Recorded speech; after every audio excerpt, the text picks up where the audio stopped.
So last year was all about Foley sound effects, and it was all about getting sound through microphones and in the audience. And this year, I thought, well, two rules. Let's have two rules. One is we can be anachronistic. We're not going to try to convince anybody this is 1840 England. So immediately we can have anachronism. We can have rock salt. We can have all this stuff. You know, we're not kidding anybody. It's just a premise so that it looks like a Christmas Carol. Which means that with the sound effects, some of them can be live because it's fun watching the actors make those sound effects. But now we can also open the world to recorded sound effects to enhance them.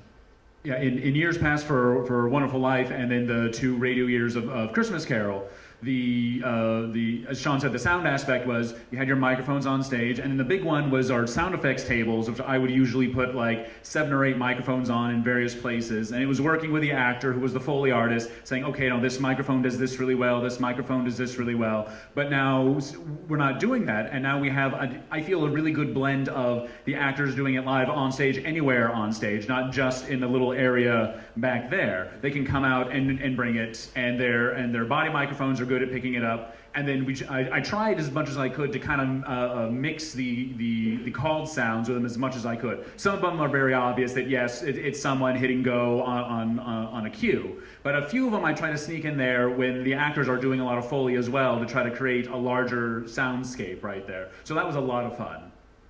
Yeah, my favorite thing to do to Matt is to turn and like what are some of the sounds I asked for? I can't even think of them. I love to just say, I need a sound like... It sounds like boom, boom, boom, boom. We don't No, I'm not that specific. Yeah. I'll say, it needs to be like a creepy water thing. Creepy water, and I'll be like a... And he'll go, all right. Yeah, well, I will put it in there and we'll see how it works. It's an interesting language that we kind of build. A scary ghost sitting down. Give me the sound of a ghost sitting down. I actually said that like yesterday. Yeah, put that in there. I think he's messing with me sometimes, but I put it in there. I see he's like, okay, how far are we going to take this? And we always take it all the way. I have to honestly just say that what I like to just give him those things because what he comes up with is always so brilliant. And so to say it's a particular sound, it's much more fun to see what he comes up with. So say, here's what is missing, is when Marley sits down, there should be a ghost sound. And it's labeled in the computer, go sit. Yeah. And I have like 3 sounds, and I mix them all together, and it's like, go sit. What is the sound of pudding? I need a pudding sound, Nat. Do I actually need one? Because no, okay, we're I can good. put one. I'll we have a pudding. fanfare. We have a fanfare. But I love to do that. Because one thing I love in particular is to challenge, what's really fun is that I have an idea of what I think it should be, but it's far more interesting to feed that thought and watch somebody else's creativity come up with what that solution should be.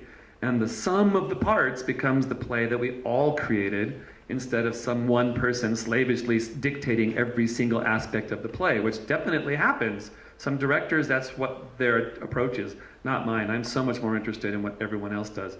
So it's for me, I feel it's always about creating this world and being so vivid with it that it triggers imaginations in the designers, and then those designers bring their version of it to the center of the table, and it starts to become something that stands alone from all of us.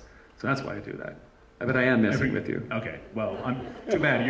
I'll bring a pudding sound. We can have a pudding sound. Play it for me. We'll put it in. All right, pudding.